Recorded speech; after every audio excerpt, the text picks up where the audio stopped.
And finally, I felt this warmth out of the clear blue. And wow, I look up and there's this huge light over my head, and my fear had gone instantly. I'm expanding and galaxies and planets are going inside me, and I had no awareness of me anymore. Just pure sensation, and it was beautiful. If you look at every atom, every molecule, every lifetime, you, me, the whole planet, the whole universe, it's nothing more than infinite mind seeing itself. You don't have to have an NDE to connect with infinite mind. They're all different, but the one common theme is infinite love. Well, I was raised Catholic. I'm the third of 7 sons. Got 2 older brothers, 4 younger brothers. Had great parents. Got in college, met several people who were pretty psychically and spiritually evolved. A lady did a horoscope for me and pretty well nailed me. I didn't know at the time, but she said, you got a lot of psychic ability and you're probably using this the rest of your life. And I thought, wow. And I started giving readings with regular playing cards. I knew several psychics. I'd got some readings from some. And when I moved to Austin, two different psychics both said, you got a lot of psychic ability. And I kind of felt it when I was a kid growing up with a bunch of brothers. Because I'm a Scorpio, my mom's a Cancer, everybody else is fire and air, real masculine signs. And I could always kind of feel things were going to screw up. And I thought, isn't it just common sense? Can't other people see that? The answer is obviously no. Anyway, in 1977, sort of out of the clear blue, toward the end of January, I started feeling these strange feelings. Like I could see what was going to happen next.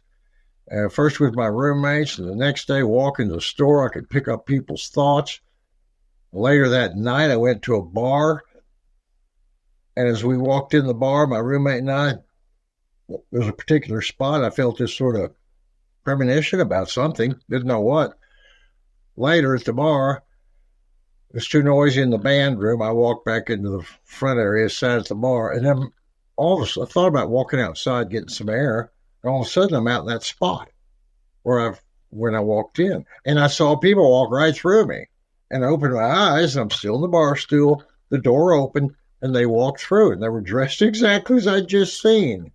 I went, I can't believe this. Can I do this again? And I started transporting myself outside, seeing people.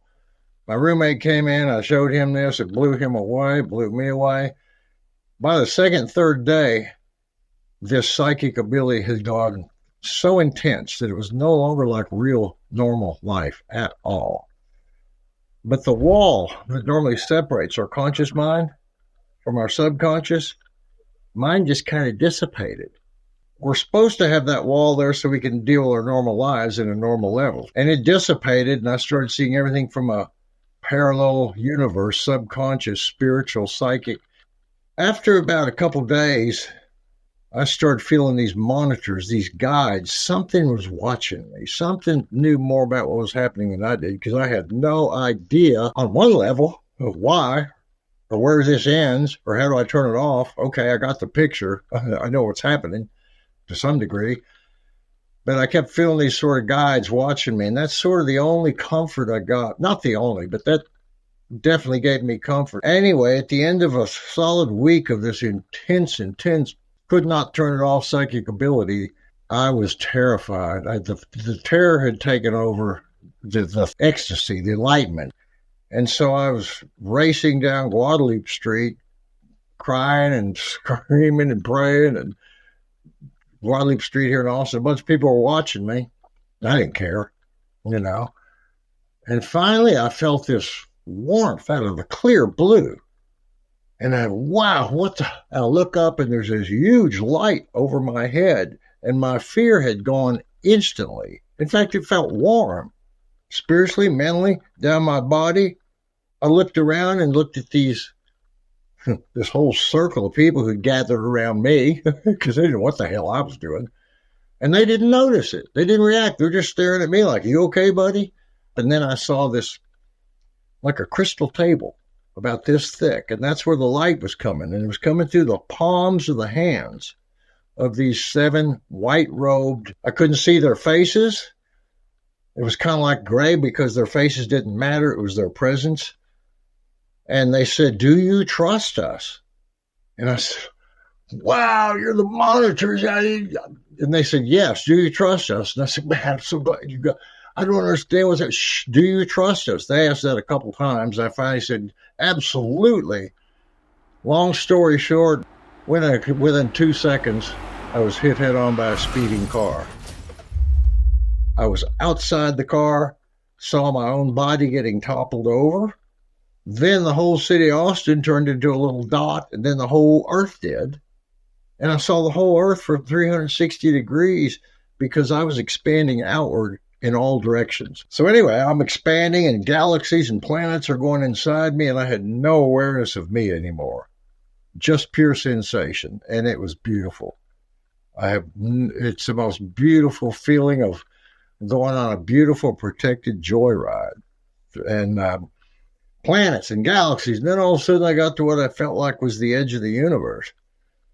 And it seemed to be 2 things. One, it seemed to be just a figment of the imagination. Whose, what, I don't know. But was it really physical? Or is it a concept that we're living in? Then I felt this realm of consciousness I described as the colors because they seemed to be colorful. And that was a level of consciousness that when we come in to the body at birth, and that allows us, when we become human, to use our senses and our brain to be able to understand who we are and where we came from. And then I'm all of a sudden outside the universe, and it looked like there's billions of universes, like a whole sky. And I came out of that one, but wow, there's infinite. And they seem to kind of roll up the whole infinite universes into a big tunnel of light. It was fearless, and it was beautiful. And I'm all of a sudden go through this tunnel of light and end up in infinite mind. Now, infinite mind allows for every possibility over time of everything. The good, the bad, the ugly, multi-universes, infinite creativity, no limit whatsoever, number 1. Number 2, no bias. No bias. It's infinite creativity. Number 3, or maybe this could be number 1, if it didn't exist, nothing would exist. And because it does exist, everything exists. There's no in between. Now, you and I, we're living in a particular universe, right? But think of it this way. If you go to the store tomorrow and you go a right turn instead of a left turn, you have helped co-create a universe that's different from the one if you went left, right? They're not the same. Every thought, every molecule is always in motion.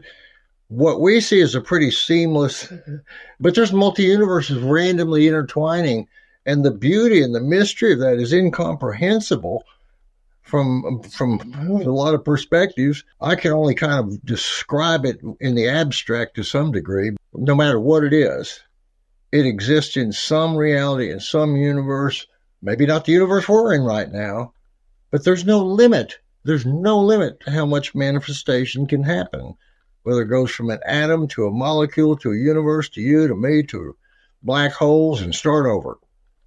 There's no limit. The interesting thing is also, if you look at every atom, every molecule, every lifetime, you, me, the whole planet, the whole universe, it's nothing more than infinite mind seeing itself, looking at itself. And I was immediately pulled away by a term I describe in my book, A Second Eternity here, the story about this experience. I describe it as spiritual gravity. Something was pulling me somewhere. I didn't mind being where I was, but I had no vote. I was just pulled out. I was pulled back through this tunnel of light. I was pulled back into this sky full of universes. I was pulled toward one particular one, which is mine, ours.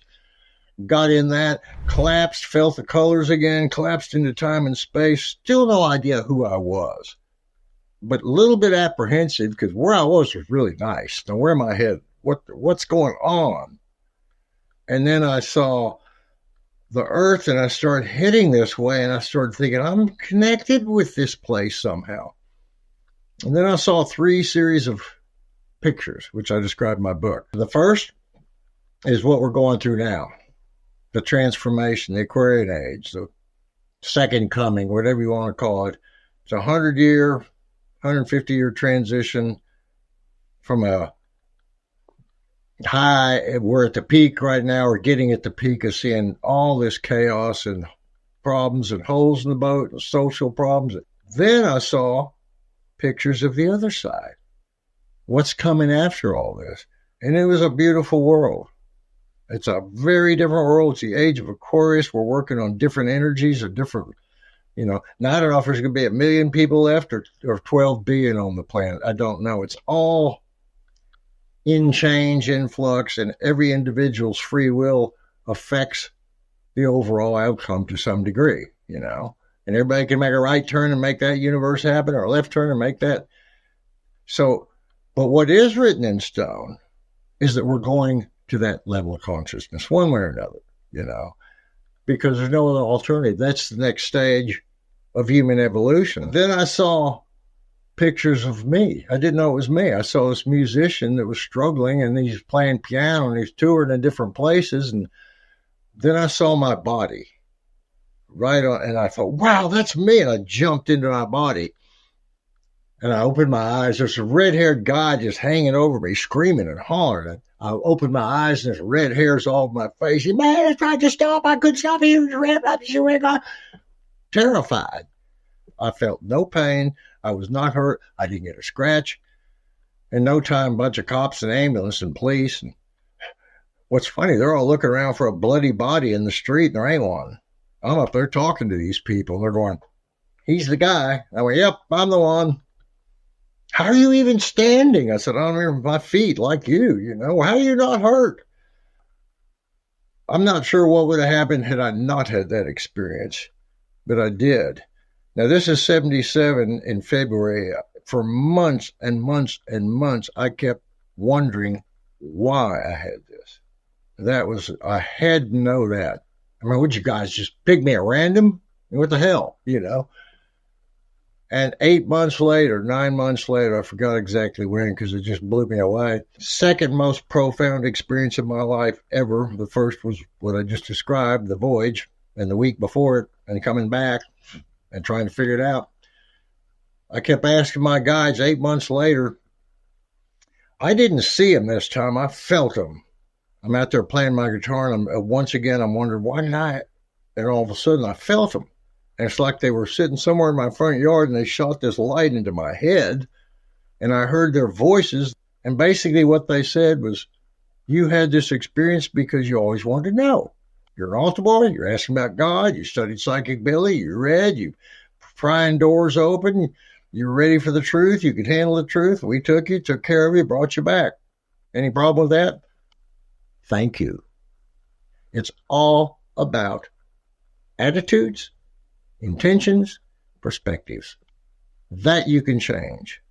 There's so much we can't change in life, but that's what we can change. If we change the way we look at a situation, we can deal with it differently. And it ain't the situation. It's how we look at it, period, fact. Now, I can't press a button and give anybody a trip there, but I can definitely encourage people you don't have to have an NDE to connect with infinite mind. You simply don't. Not everybody's going to get one. And the irony is most people who've had them, and I virtually say just about everybody because I've read a lot and talked to a lot of them, they're all different, but the one common theme is infinite love. I can't offer people a ride there, but everybody has a direct umbilical cord to that consciousness. And even if you don't get to go to the Eiffel Tower, you can go look at a picture of it. You can talk to people who've been there, and you can go, down to your park. It's your Eiffel Tower, Be at peace. Be creative. Ask questions. Be brave. Nothing in life has to be in vain unless we look at it as in vain. Everything can be a learning experience. Life's always trying to show us something, teach us something. And it's always putting us in situations that help show us what we need to learn next. It's always tapping us on the shoulder. But we get to choose whether to pay attention and heed the call and benefit and grow and learn and evolve and get more magic, or to ignore it all.